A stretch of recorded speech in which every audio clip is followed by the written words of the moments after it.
1,00,000 కోట్లు ఖర్చు పెట్టి చేసినా అంటున్నాం. ఇప్పుడు నీకు మొత్తం కాళేశ్వరం ప్రాజెక్ట్ అంటే రెండు, ఒక లక్ష్మీ బరాజ్ కాదు కదా. లక్ష్మీ బరాజ్ ఉన్నది,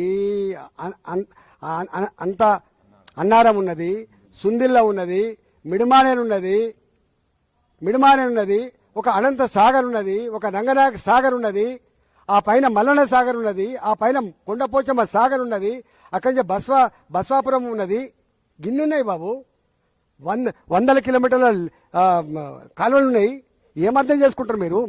1,00,000 కోట్లు ఖర్చు పెడితే 1,00,000 కోట్లు తిన్నానని చెప్పి వాళ్ళు అనగానే నేను అవును నిజమే తిన్నానని మాట్లాడాను. నేను ఏమన్నా జ్ఞానం ఉందా? 1,00,000 కోట్లు ఇప్పుడు రేపు నువ్వు మూసితే ఎత్తున్నావు, ఓ 1,00,000 కోట్లకు ఎస్టిమేట్ ఎత్తాడు. 1,00,000 కోట్లు తిన్నానని చెప్పి ఆరోపణ చేస్తే 1,00,000 కోట్లు తిన్నట్ట? ఎంత బ్యాడ్ అండి ఇది. ఇంత నీచంగా ఉంటారా? బదనాం చేయి, కానీ గిట్లా చేస్తే ప్రజలు హర్షిస్తారనుకుంటే మాత్రం మూర్ఖత్వం అయితే గుర్తుపెట్టుకో. ఇవాళ కాళేశ్వరం ప్రాజెక్టు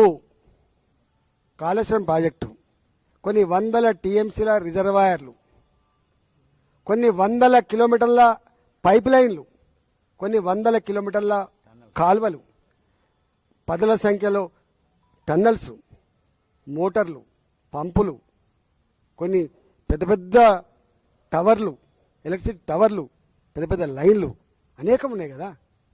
దాన్ని వాడుకోరాదు. నువ్వు బదనాం చేసి ఎత్తి కానీ వాడుకోరాదు.